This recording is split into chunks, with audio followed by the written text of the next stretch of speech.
This is Rising Phoenix Podcast. I'm your host, Michael Rhodes. This podcast is for men struggling with an unwanted divorce. I interview experts on divorce, mental health, and I provide insights gained from my own divorce journey. You are not alone. Join me. Joining me today is Professor Neil Shyminski, also known as just Professor Neil. Professor Neil, let's just jump right into this. I want you to tell us a little bit about yourself. Yeah, sure. Well, as far as my background, my qualifications go, I am a professor of English at a community college in Northern Ontario, Canada. Um, now I teach English, but my grad work is actually in social and political thought, where I studied manhood and masculinity, which goes a long way toward explaining the sort of work that, if people listening are familiar with me in any way, probably know me from, which is my social media video content, where I frequently talk about um, what it means to be a man, to be masculine, to date, to be in relationships. Um, and my approach is very unapologetically feminist, anti-misogynist. Uh, I spend a lot of time responding to coaches and personalities in the manosphere. Mhm. And very aggressively taking aim at them a lot of the time. You got bigger Uh, balls than I do, man. I'll tell you that. I wouldn't. That's like swimming in sharks with a butter knife. At least yeah, that's what it feels like to me. I'm not gonna lie. I've gotten a lot of hostile responses, Oh, I which am doesn't sure of it. surprise me. Yeah, yeah, of course not. Um, though I should point out here that typically, when people come after me because of the videos that I make, they do it in two ways. They go to my employer. Oh, Now, what a lot of people don't know is not only am I tenured, but I am the president of the faculty union. hmm. So if people want to go after me that way, they can try. Right. But there's no one in a better position to protect my job than I Nice. am. What happened last time somebody tried that actually was the director of HR reached out not to say that I was in any sort of trouble, but because he was concerned for my safety. Yeah. Again, bigger balls than I got because I think Yeah. that to me that would be one of the things that not only my safety but family and stuff. You know what I mean? So that is avenue number two. When people come after me, they either contact my wife or they talk about my daughters. Oh, oh, No, buddy. nobody comes at me directly. Oh, buddy. So Oh, buddy. they try to go through my family. Yeah. Um, Yeah. and that is, we did have to call the FBI once. Jeez. Yeah, Okay. Wow. Oh, let's dive into this. sure. There's a lot to cover here. There's a lot to talk about. I think it's obviously relevant, but let's first. I like to define things. Let's define the manosphere first. What is it? And I'm assuming you can lump red pill, right? It's sort of the Oh same yeah. shit. What is it, and how has it evolved? We don't have to go through like the entire history, maybe, but like from where it started to where it is now. Yeah, it's not a simple answer, and we don't have to go into it. I actually have a lecture that people have hired me to give, where I get into the origins of the manosphere, and we start in the 1960s. Oh, okay. But we'll keep it a little closer to home.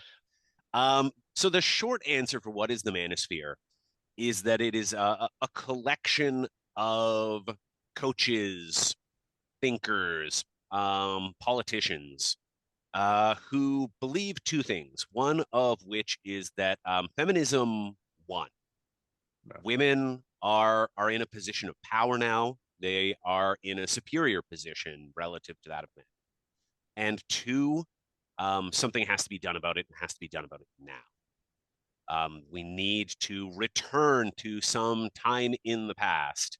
And Right. they can never get too specific about it because, those Right. times in the past have a whole lot of other problems Right. attached to. Right. But yeah, so somebody who is active in the manosphere at their core believes those things. Women have too much power, and men got to get it back.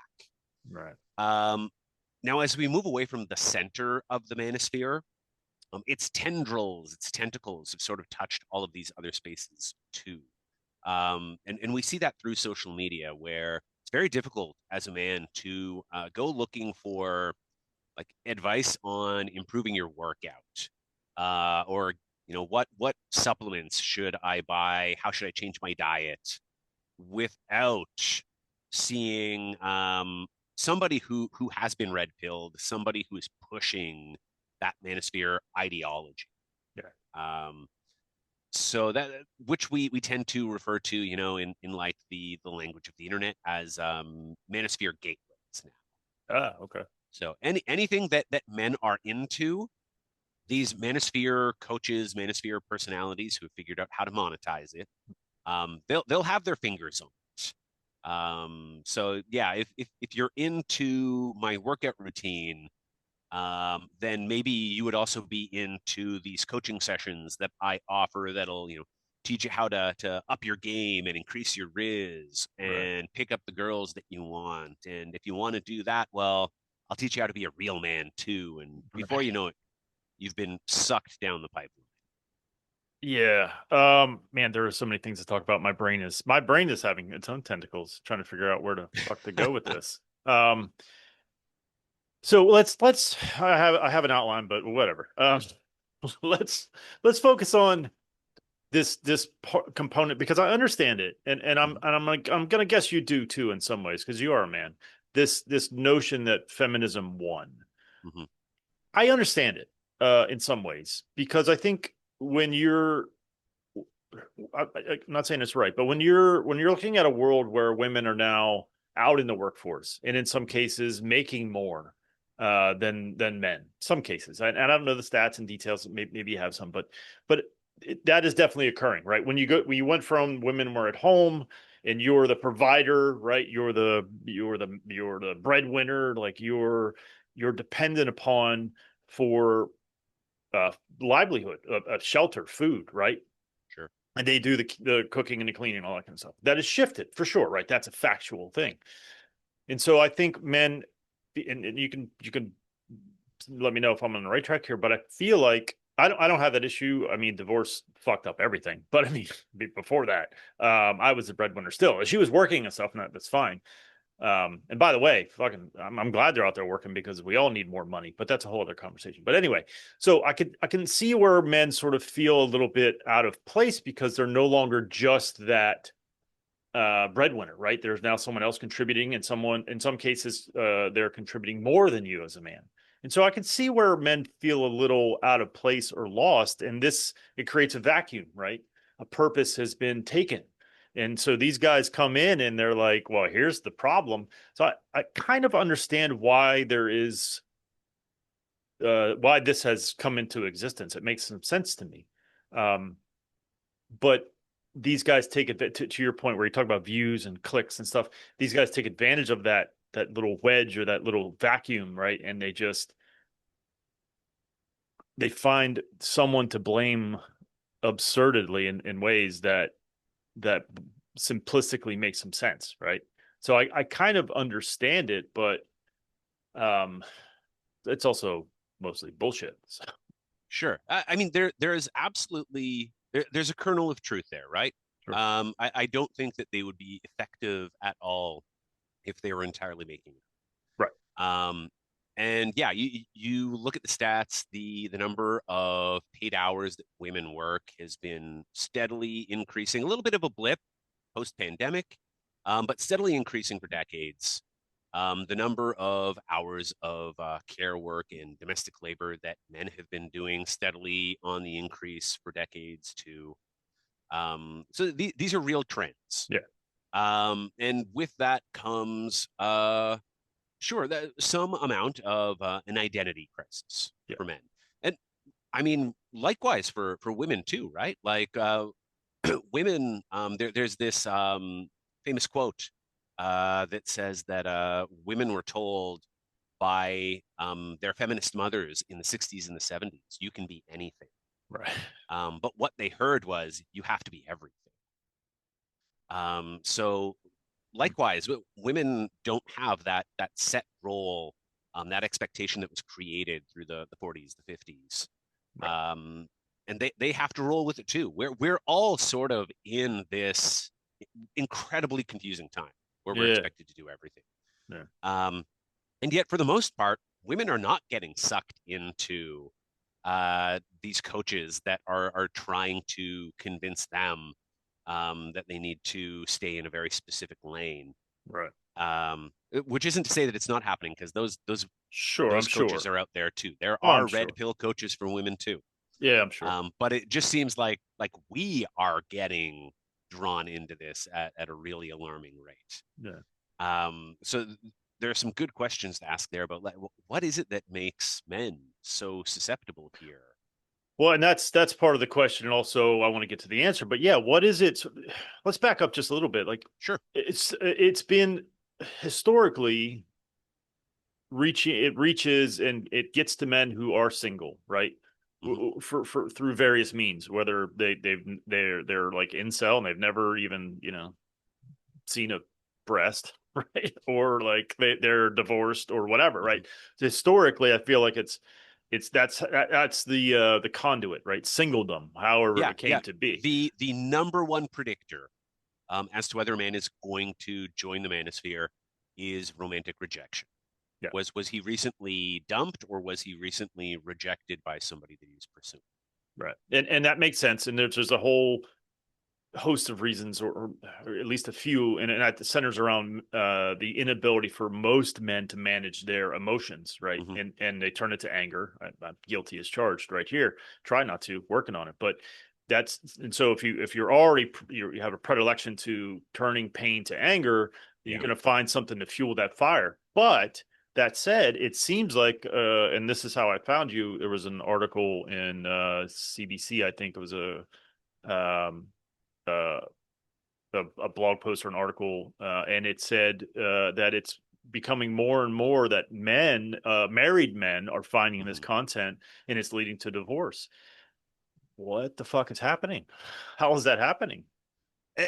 It's a great question, and it's one that hasn't really been studied all that much yet. Yeah. Because you're right. Like we were just talking about for the last 5 minutes. All of the research that's out there is looking at single men, looking at divorced men. Um, and so the fact that married men are getting sucked in here now, and it's creating single men, is a phenomenon that hasn't been looked at all that much. And I literally have friends who are examples of this. A very close friend of mine divorced in the last year, and her ex was exactly one of these men who started to share talking points that he was picking up on podcasts, from social media.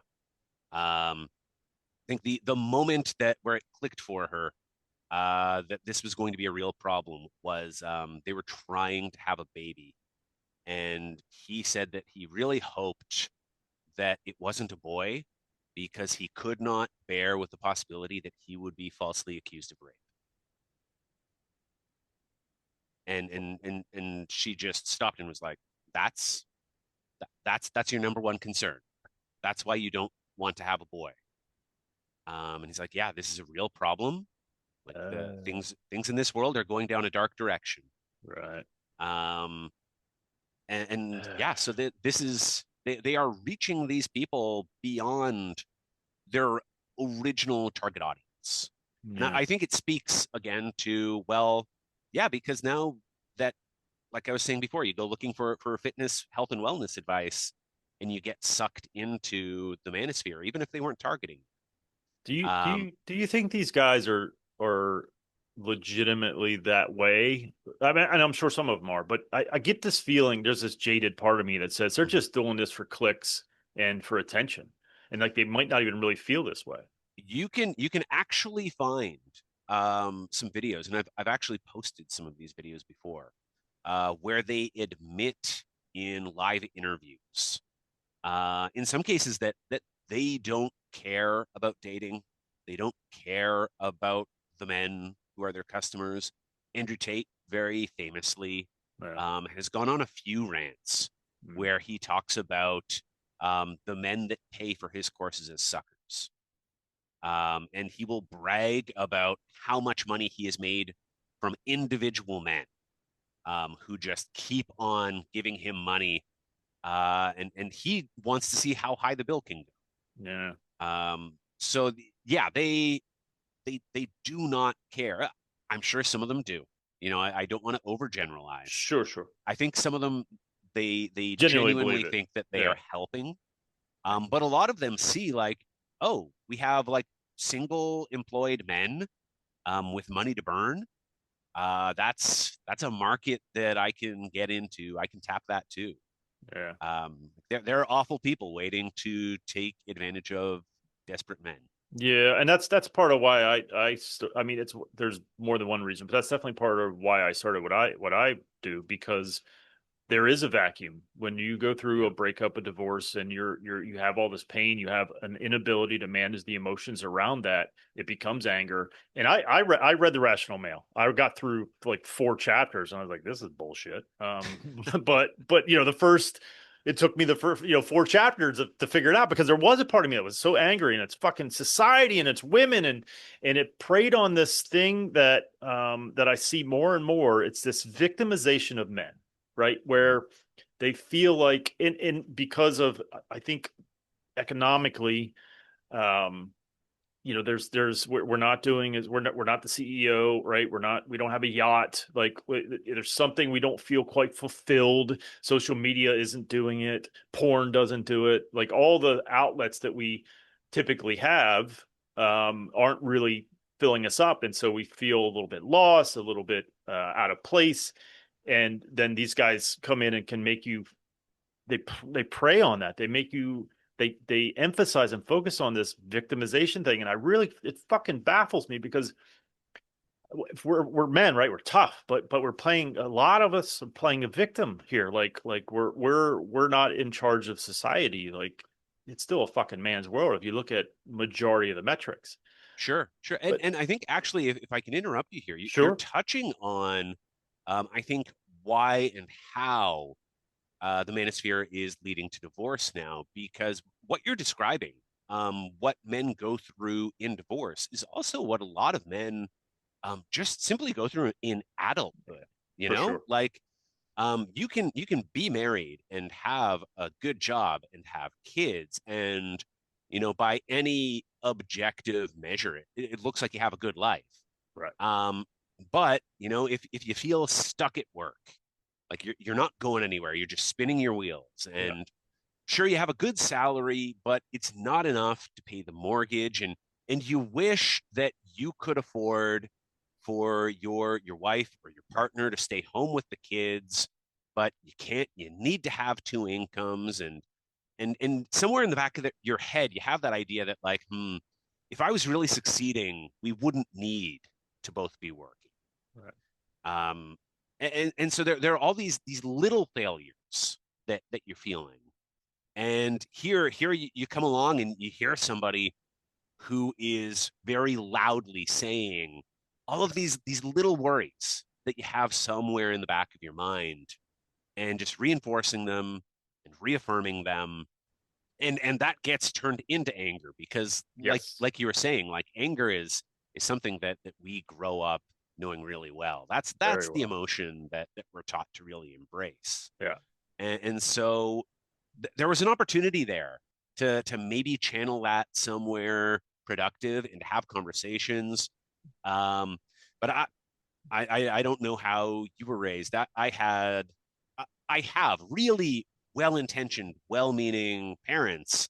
But the talk that I got when I was a teenager from my dad when I started dating was, "Son, you should respect women, right?" Glad we had this talk. So yeah, so everything that I had to learn about how to communicate with women, communicate with a partner, I had to learn through making mistakes, Yeah. right? For sure. And a lot of men don't even get to that point. You keep it all in, pressure builds, and it just blows. Yeah. And unfortunately, like we're not going to escape that cycle. Listening to men coming out of the manosphere. No, for sure not. Well, let's talk about what, because I had someone in my support group, my the divorce support group that I run, asked me this the other day, like, what should I listen to? So what first let's talk about maybe like what is, and we could dive a little bit more into masculinity in terms of the Mm-hmm. negative, but let's talk about the positive. What does that look like? If I'm a man and I've got all these issues and I'm divorced and I'm feeling left out or like a victim, like Mm-hmm. what is good masculinity, what look like, and then what are some examples, because the manosphere is so effective at pushing this bullshit. There's a lot of those types of guys, but or how many guys out there aren't like that? So let's start with the first one. What does good masculinity look like? Sure. It doesn't look like just one thing. I think that's the important starting point here, and it's the trap that a lot of men fall into, especially when you find the manosphere, is that they're pushing one solution. Like this is the way to be a man. This is the only way to be a man. And so when I talk about a healthy or a positive masculinity, it's going to look a little different to every man.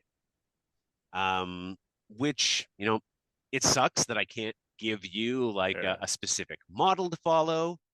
But it does mean, you got to do a little bit of exploration and figure out what that means to you. And to a lot of people, um, the starting point, and this is where I didn't mention this off the top, but I'm divorced too. Hmm. Um, my marriage right now is my second. Okay.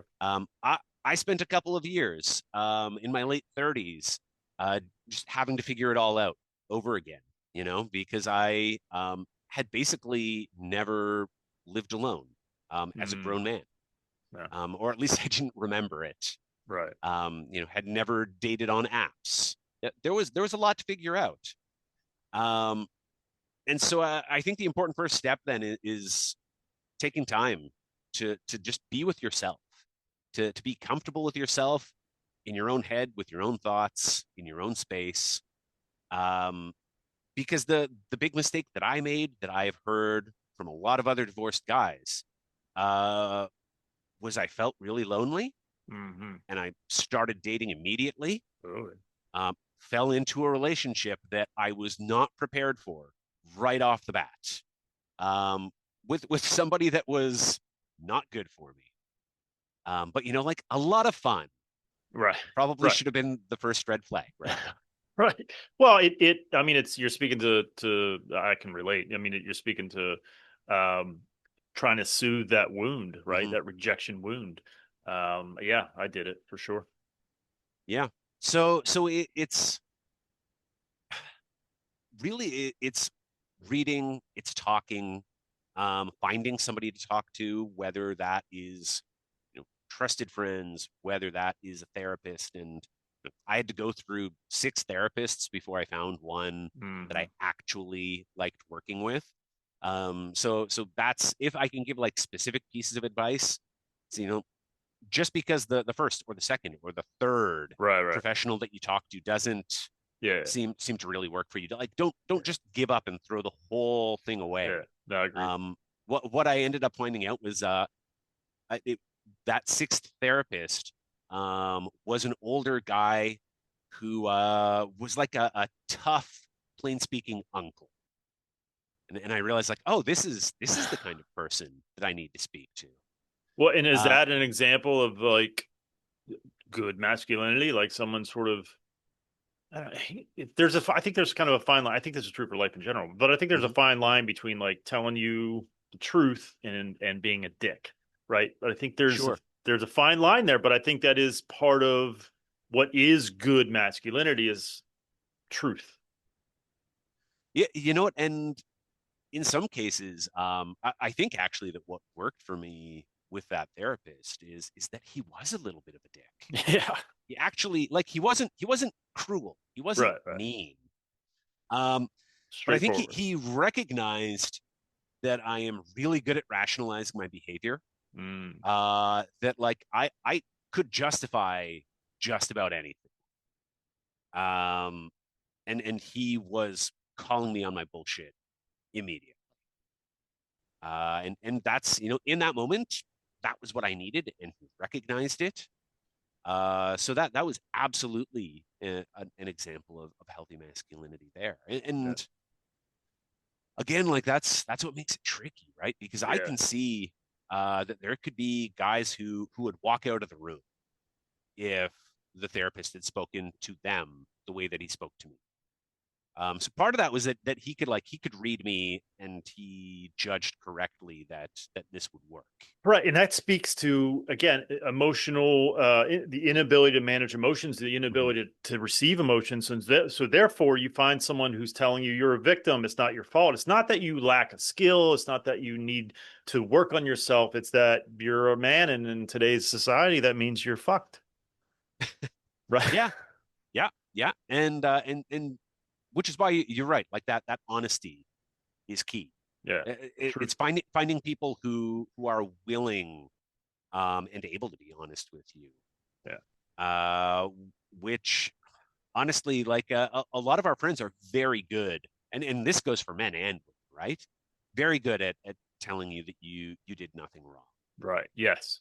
Yes. And we need people who are capable of saying like, actually, I gotta lay it down here. Like you fucked up. Yeah. Yeah, But I yeah, think that's hard. That's hard as a friend. I can tell you, I'm going oh through. yeah, I'm going through it now. Where I know I need to sort of speak some truth, and it's hard. It's scary, if I'm being honest. sure. Um, so what are some other things that would signify healthy masculinity? I think speaking truth is a good one. What are some other things that you sort of think kind of embody healthy masculinity? Yeah. A big one has to do, and this connects to what we've been talking about for the last few minutes. Like friendship and community, something that a lot of men quite poor at. We have a lot of Yes. friends, Right. but how many people could we actually like call to be like, hey, I'm going through something. Yeah. I need to sit down and work it out, like speak it out loud, um, process my emotions. How many men could we actually call up and have that sort of conversation with? And a conversation where they're not just going to stare at you and be like, "Yeah, that's tough." Right. And as much as like I think I have done a pretty good job of building up that kind of community. Um, the first three, four, five people that I would call are all women. Hmm. Um, and it's in moments like that where I recognize that. I'm like, well, why? Well, partly it's like, oh, I would feel like I'm like burdening the guys that I Right. call. About Like, oh, that. they don't need to hear that. Right. Right. Right. They And got their own problems. yeah, which like so do all of the women that I would Right. call. Right. Well, why do I think it's okay to burden them? Um, so it takes work because we, for the most part, like we didn't grow up having those kinds of conversations. No, not at all.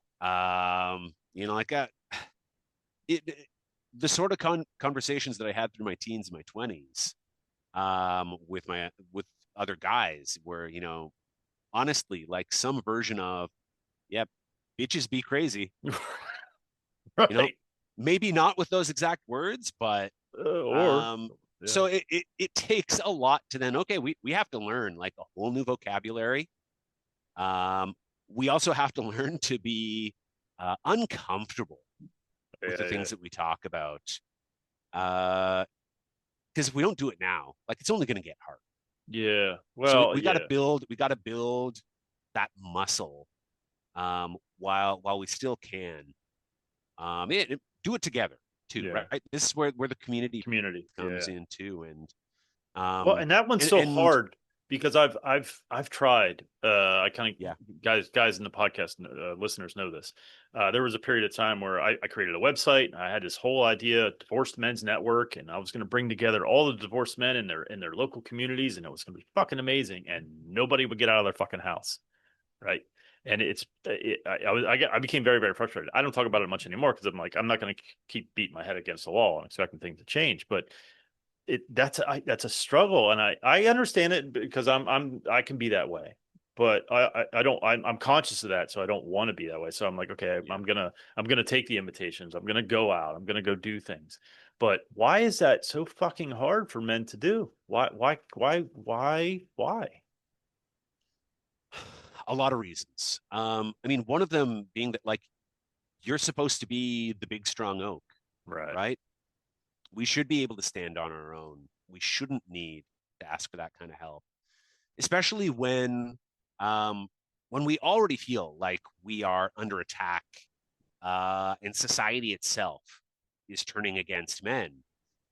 It almost feels like, well, I'm just going to further compound that if I betray myself and start asking for help. Yeah.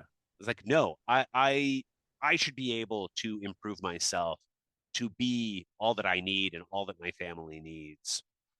And so we double down and we make it worse for ourselves, make it worse for everyone around us too, because that's not doing them any favors. Yeah. So it's unfortunately it's that idea of, you know, there's a particular way to be a man and a particular way to be masculine, Yeah. works against us. And I've had experiences similar to what you're describing here, where you try to build something and you can't find people who are willing to buy in. And this is where, you know, the internet has been both the very best and the very worst, because Amen. Yeah. you know, social media allows the manosphere to reach all of these people, who previously uh, may not have found men that think True. like this, that talk like this. You know, maybe they would have leaned on their friends in real life, Mm. hopefully. And then on the great end, I have met all of these wonderful people who talk the way that I do and think the way that I do, Sure. that I never would have met before. Yeah. Like amazing men who I can have these conversations with, who live in other cities, other countries. And we put our heads together and try to think like, okay, like what can we do together to try and have these conversations and encourage other men, to come out and talk to us. And that's been one of the benefits of the platform that I have too. I get emails from people I don't know Yeah. asking me for Yeah. advice, you know, Yeah. and I do my best to either give them an answer if I feel confident and comfortable in what I'm saying, or redirect them to somebody or to an organization that I think can help them. Um, that maybe that, you know, is local to them. They had no idea that Mm. it exists, because, like you were saying, like reaching out, asking for help, it's really hard. Yeah. Well, and that's there is a whole lot of divorced men in this world, right? And I feel like I reached just a fraction. Yeah, And there's sometimes I go, well, how do I reach more? Well, they got to want to be reached, right? yeah, And that's part of the problem. But what complicates it is our answers, your answers, my answers to the problem are nuanced and complex, and everyone's different. Like we take a yeah. more intellectual approach, maybe, and I'm not saying I'm smart or anything. I'm smart enough to know that I'm not that smart, but the other side, right, is like, it's women's fault. Yeah. Like it's a Oh, lot easier, right? absolutely. Like that, and this is the point that I make all the time. Yeah, I was on a different podcast recently, and somebody asked me like, you know, why? Like, sure, you have a million followers, but you know, there are these men in the manosphere with 10 million, 100 million. Like, why does it seem like you can't compete with them? And I've said exactly what you said. Well, you know, they say like, oh, your problem, women. yeah, right. And then people ask me, so what is the problem? And I say, well, you know, Yeah, right. How much time do you there's have? yeah, uh, there's a lot, and let's really work through it. And you know, okay, well, what are the solutions? It's like, Right, oh, right. well, be dominant, be alpha, And I say, well, it depends on your context and your situation, and Right, right. you know, whether you're single or and yeah, and it gets messy and it gets complicated, and people can tune me out pretty easily. For sure. Yeah. Well, and it's a yeah, the message is simpler. It's you don't need to listen for 90 minutes or whatever, 60 minutes, right? You get a 90 Yeah. second sound bite and you're like, yeah, that's it. Well, It's I will say that this is I'm actually working on a book about healthy masculinity right now, and I sort of use this as a bit of a joke, hmm. where I'm going to have 20 chapters, and each chapter is a really short, punchy piece of advice. So it's something like so the one chapter that I wrote, it's just a join a movie club. All right. That'll solve your problems. Join a movie club. And so it starts with an example of a man who was new to town, went to the library, and started a movie club. It's like, hey, do you have something like this in town? I love old movies. Like, no, but do you want to start one? And so that's how he made friends. And then we get into like sort of the more complicated process of meeting new people. How do you meet people? How do you make friends? Oh, that's a Um, boy. We could do 90 minutes on that. and That's that's yeah, and so that's the complicated nuance part. yeah. But every one of these chapters gets into the complicated nuance stuff, but it starts with a simple piece of advice, a story that shows somebody doing it. Um, because yeah, that's still a good hook Sure. to say like, here, okay, do this. Right. And Yeah. and and then you find out like, well, it's not really that easy, but Um so we covered a couple things, being truthful, mhm. with your community, developing a community, communicating with that community.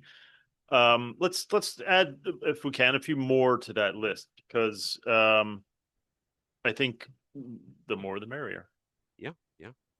Um, another great one, of course, is building empathy.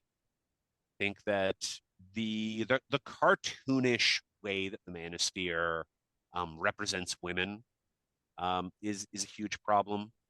And this is also a frustration that I've heard expressed by a lot of women that I work with, who say things like, why?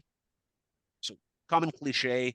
We have men who say like, "Oh, I didn't really understand what it was like until I had a dog," or I didn't appreciate what women go through until I saw it happen to my wife." And these women that I work with will say like, "What? Why did it take you having a wife or having a daughter for you to listen? Like we've been saying it all along, and you weren't paying attention, I guess." Right.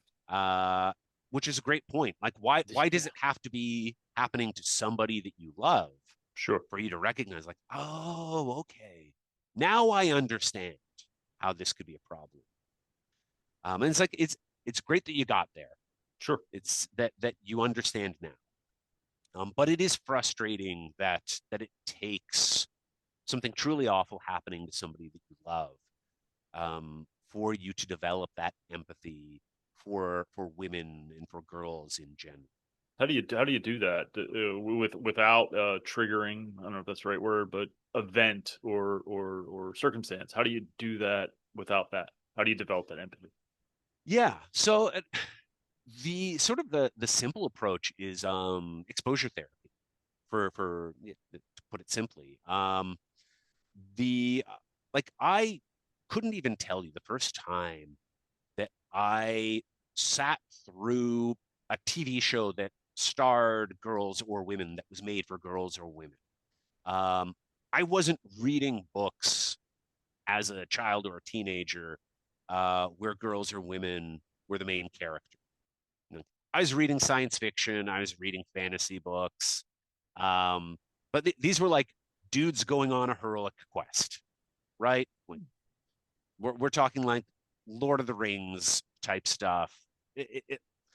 Yeah. So, and the joke with Lord of the Rings in specific is like they had to basically invent events for the movies because they're like, oh, women don't have anything to do. Right.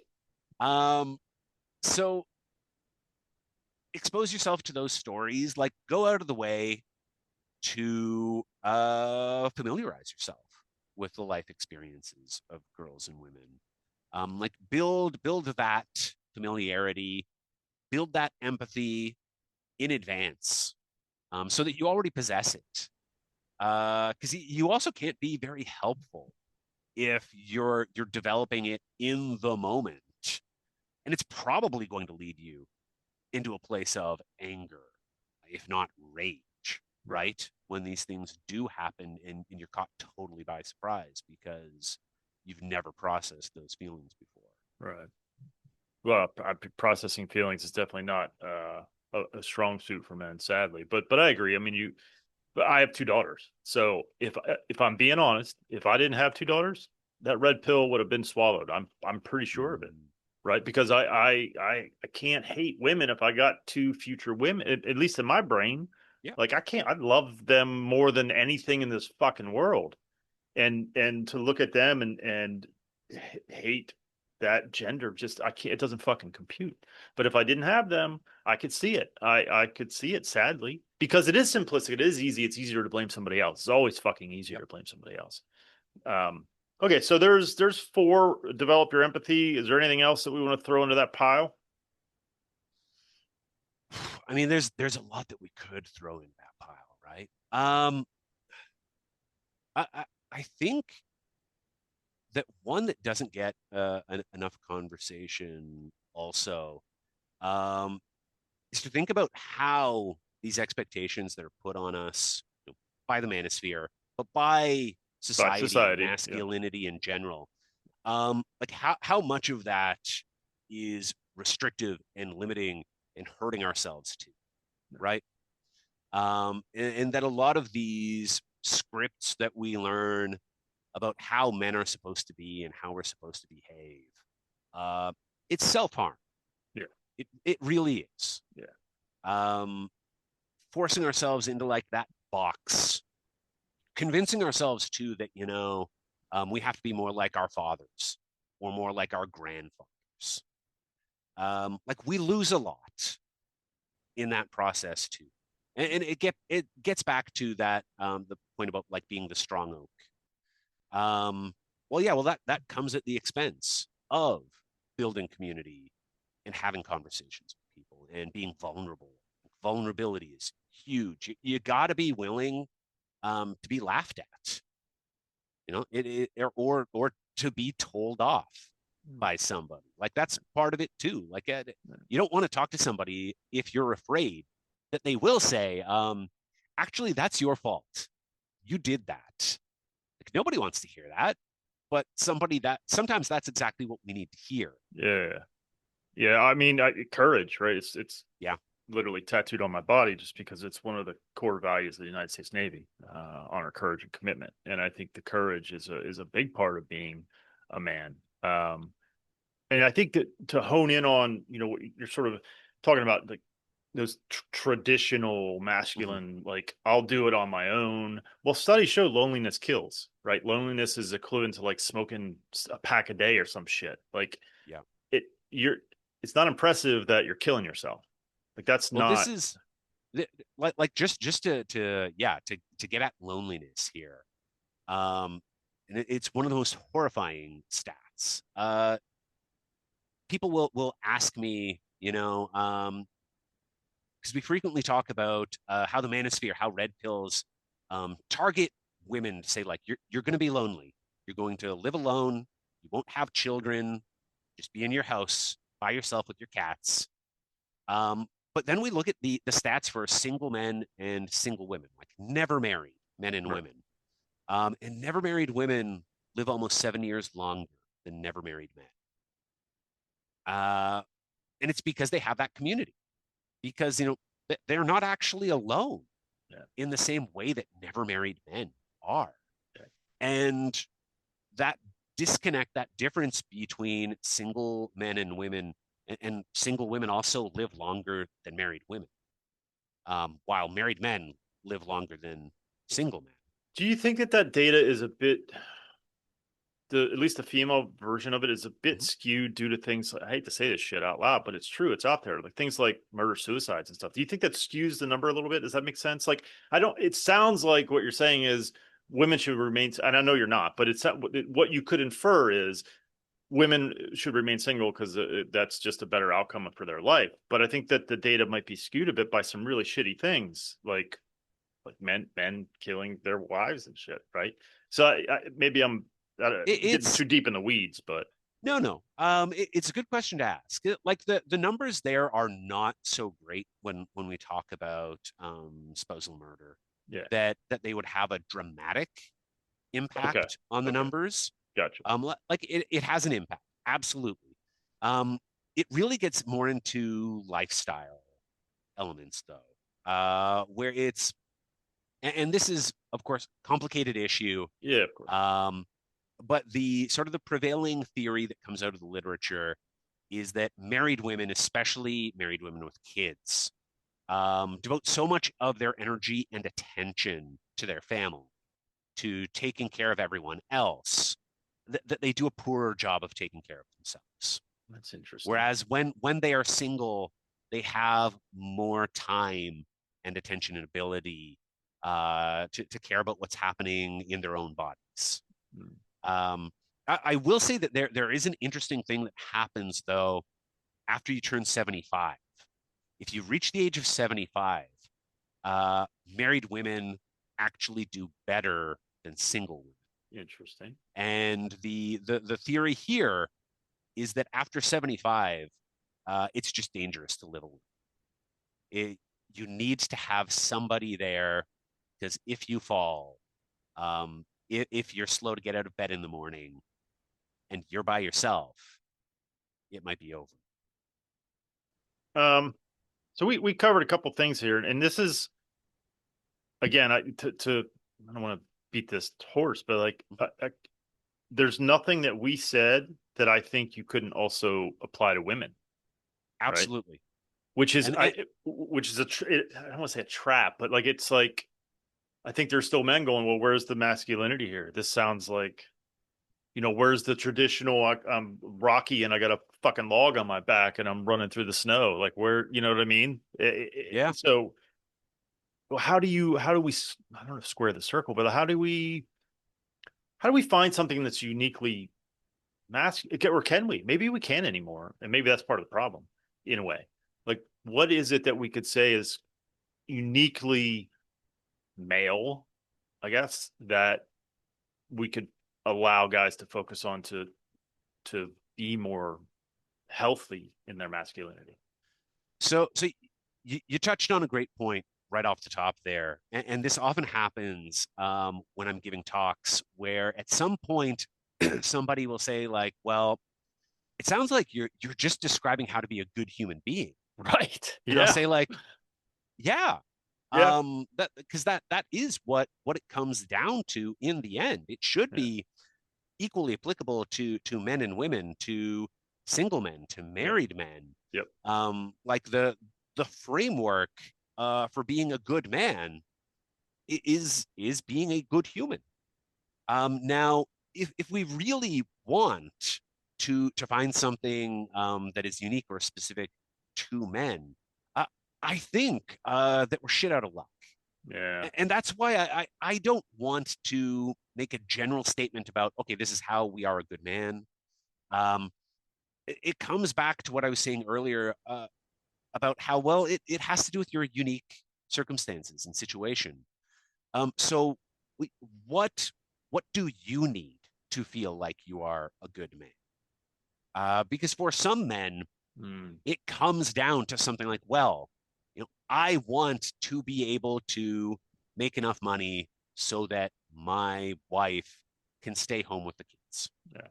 And if that's what she wants to, like, Right. okay, awesome. Like then we have to figure out how to do that. Yeah. But some men Right. are going to go in the other direction. They don't care. Right. I also have friends who are stay-at-home dads. Mm-hmm. They love it. Their wife loves it too. Great.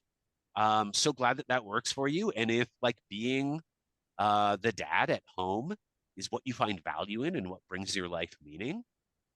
Awesome. Yeah. So I would never want to suggest something that is like so narrow and restrictive that it's going to leave some men out. Yeah. Because if we define a model of manhood that leaves men out, that alienates them, then we're doing it wrong. Right, right. If you're talking about, oh, you want to be you want to be fit, and then there's some guys maybe they got medical issues or whatever, right? Like, so it makes much more sense. I think what it leads me to think is fuck society. It's kind of where I like, who gives Sure. a fuck what anyone else thinks? What do you think?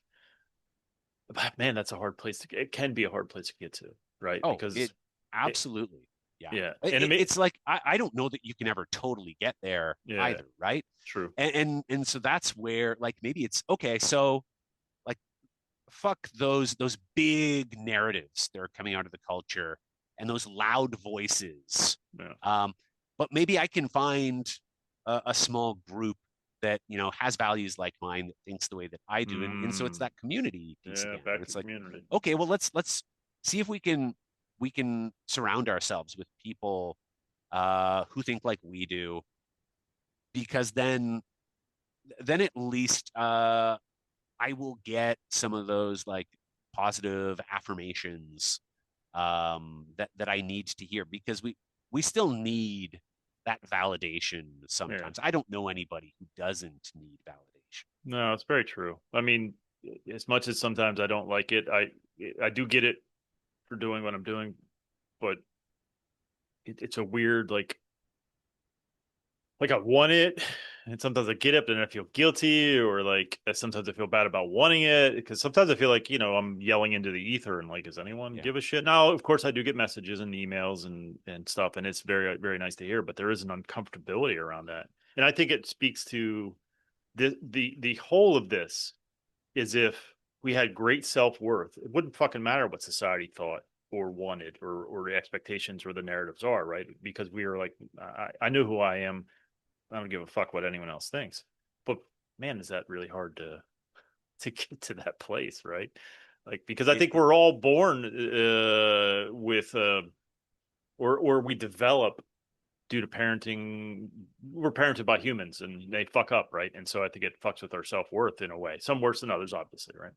But I think we're all sort of by the time we get to a certain age, we're a bit behind the eight ball in terms of having. Again, I'm sure there are levels and variations of this, and there's probably some phenomenal parenting out there, but I think a lot of us are raised by your normal humans who fuck up, and I think that also feeds into this, right? oh yeah, 100%. And even the people who convince themselves that they don't need anybody's approval, Right. you know. Um, Bullshit. but yeah, it's still bullshit. It's like Yeah. that's actually, you sound a lot like those coaches in the Manosphere when you say that, Right. and they're fishing for likes Yeah. on social media. Like, how Sure. true is that? Yeah. Yeah. Well, man, I would fucking never. I'm just gonna be me. But of course, and I would never do things. And I don't think I've ever done things to to fish. I want them. If I'm being, I don't do this just because I like to fucking look at myself on a camera, right? I mean, I want to help, right? But also want to reach people. I mean, that's part of helping, right? I want to reach people, but I want to get that validation for sure. But I would never, and maybe that's I said it before. Like I would probably be a lot more consumed if I was telling you that it's not your fault, man. It's these women, right? Yeah. But God, I would never. I sure as fuck hope I would never. Someone asked me the other day, like, have you ever felt pressure by your audience to not be you or to be a certain way? Because there was this whole Joey Swole thing. I don't know if you know Yeah. him, where he was sad about Hulk Hogan passing, and then people jumped all over him, and then he recanted. And I don't know. I don't. I've seen some of his videos. I don't follow him. I knew the story a little bit, but yeah, no. If you don't like me, I have a real quote unquote real job, right? I'm not doing this to pay my mortgage. And Mhm. I hope if I ever get to the point where I can, I hope that I never try and do things to maintain that, if that makes sense. Because I think some of these people do get to that point where I'm not excusing them, but where they need those likes and clicks, not just because, not for their ego, but to pay their fucking bills. And therefore you'll say and do whatever you have to. And it's easier to play to the victim card but I don't ever want to. Have you ever felt any pressure to like, I'm sure it doesn't sound like you have because you have a real job too, but have you ever felt any pressure to like recant anything or change your opinion about something? There's nothing wrong with changing your opinion, by the way, but have you ever Yeah. kind of felt any of that kind of stuff? Oh, there are definitely moments. Yeah, Um, Especially as my platform has grown. And you're right, like I have the day job. I don't need anything that I get from social media, which you're right is a nice position to be in because it means sure. that if it all goes up in smoke tomorrow, I'll be okay.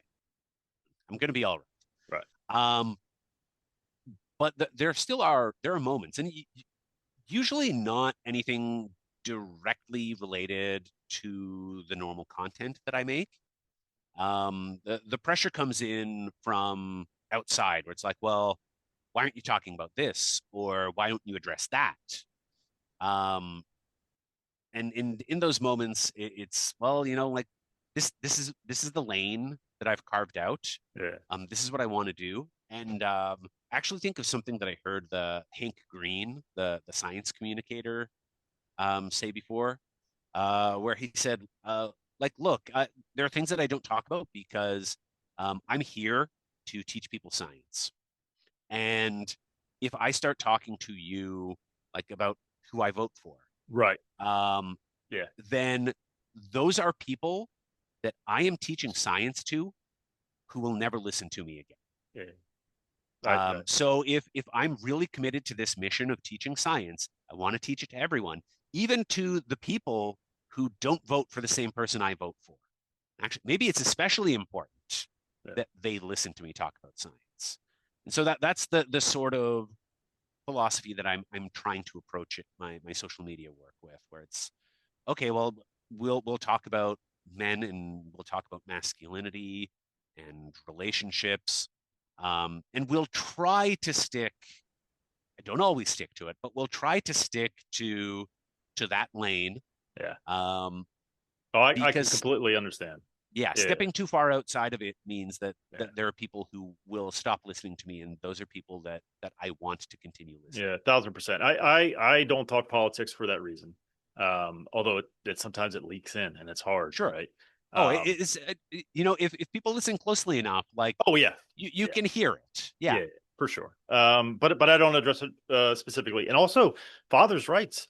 I Mm, don't really talk about it too much because I don't think it's is as severe as, and people are going to get mad at me, but from my perspective, from what I've seen, what I've experienced, I don't think it's as severe of a problem now than when 10 years ago, even, because of some excellent work done by men that do focus on that. But that's not my focus. If you are having problems getting custody and maintaining custody and dealing with a shitty ex, I want you to be able to have the skills emotionally and mentally to handle mm, those things. Do I think yeah. there are issues there? Yeah. Do I address it sometimes? Sometimes, but it's really not my lane because it's even more complex and more fraught with like, what the fuck can you do about it type of things. The what I love when I'm addressing some of these societal things is like we are fucking society, right? If I Yeah. decide that I think a man should be someone who says vulnerable shit, then I should just fucking say vulnerable shit and stop complaining about what society's telling me to do. Fuck society. I'll do whatever fuck I want to, right? So I get it, but man, is it sometimes it's really it's hard and tempting. It's because every fucking thing is political, from the fucking beer you drink to the shoes you wear, for fuck's sakes. So, but I sure do try to avoid it. Is that some pushback that you get as well? Like do people assume, rightly or wrongly, that you're part of some political group and they'll throw that in there when they're criticizing? Oh, of course. Yeah, All the cool. time. All the Yeah, time. And 95% of the time they're right. yeah. Um, How do you deal and with that kind of stuff? Do you ignore it? Do you turn off comments? Like what? Or I mean, it doesn't sound like you turn off comments. But like I was just I caught a brief clip of Taylor Swift on the Kelsey podcast, and she was like, I turned off my comments 10 years ago. Like, how do you, because I don't get a ton. And when I do, they're usually like pretty positive or thanking me or stuff like that. And if it isn't, I just fucking delete it. I'll be honest with you, I don't respond. How do you handle Yeah, that? yeah. Um, the short answer here is it's not that I delete or that I turn off comments. I ignore. Yeah. And there's I've been doing this long enough now, and the volume of comments are so great that ignoring them is easy because I can't keep up. I can't possibly keep up. I think I did for 1 week. I was counting comments, and across all of the platforms, I get about 2,000 a day. Holy fucking shit. It's already impossible. Right. Yeah. Yeah. Um, No, that's not, yeah, that's not and sustainable. and most platforms will uh, put the comments of either people who I also follow at the top, Hmm. which makes it easy then for me to interact with Sure. colleagues and friends. Or in the case of Facebook, it will be like what Facebook has deemed the top fans, so the people who interact the most often, which Right. Right. usually means that it's positive interactions. So they go to the top. So they make it easier for me So you in do that some way. interacting, just not I not a do, I ton. do. Yeah. But yeah, some of the negativity, it would just be too much. Did that ever affect you? Did it in the beginning? Maybe did it? Oh, in the beginning, absolutely. Yeah. Yes. When I was getting 50 comments in a day, 100%. Where like if you make a video and most of the comments are negative because it found the wrong audience, that's tough. I can That imagine. that's hard. Yeah. Uh, Is at this that something point, you worked on with the sixth therapist? Is this something you took to him? it's no. The work in therapy was always, about actual personal relationships Right on. and Okay. my daily life, and not Right. Right. what Not was this. happening online. Um, with the one of the things that's helpful with the comments is that I'm in a couple of online communities with other video content creators. Okay. And so we will just complain and share, either really shitty or really funny comments and messages that we get with one another, and make jokes and feel like, okay, well, we're all in this together. Everyone here gets it, so that at least you never feel alone. Yeah. Yeah. Yeah. Well, again, speaks to community. Yep. Well, Professor Neil, thank you so much for doing this. How can Thank people you. find you? What's the best way for them to get in touch with you? Yeah, well, the simplest way, if anybody ever wants to reach out, is just to visit my website, which is either my name, neilshyminsky.com, or professorneil.com. Through there, you can find all of my social media channels too. So if you're an Instagram guy or you're a YouTube girl, uh, just click on the logo, and you'll find the appropriate channel through there. It's the easiest way to do it. Right on. Well, as you know, the last question I ask everyone is, what words of wisdom would you impart to a man just beginning his divorce journey? Oh, you know what? I'm going to give a highly specific piece of advice because and I wonder if this is the sort of the way that most people tackle this question if they've been through a divorce, which is what's the advice that I wish I had been Mm, given? Um, and it is take a year to yourself. yeah. Uh, don't it, the urge to make dramatic changes is so strong, whether that is, move to a different city, quit your job, um, do what I did and immediately jump into a new relationship. Right. Um, like hit the pause button. Maybe small incremental changes, or it's something like hit the gym, great. Go to therapy, awesome.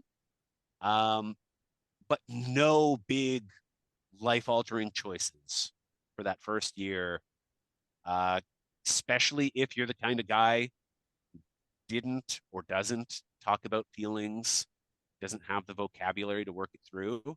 Give yourself that year to start developing that muscle and those words and having those conversations before you do something that you might regret. Amen. Thanks again, Professor Neil, for doing this. I really appreciate it. Thank you so much for watching and or listening. If you are feeling alone on this journey, please join our Discord server. Becoming a Phoenix is not a solitary act. It is one achieved through community. Our Discord server is just that, a community of men fighting to survive, thrive, and rise from their divorce. Go to risingphoenixpodcast.com/Discord for information on how to join and what is contained in our Discord server. Please join us.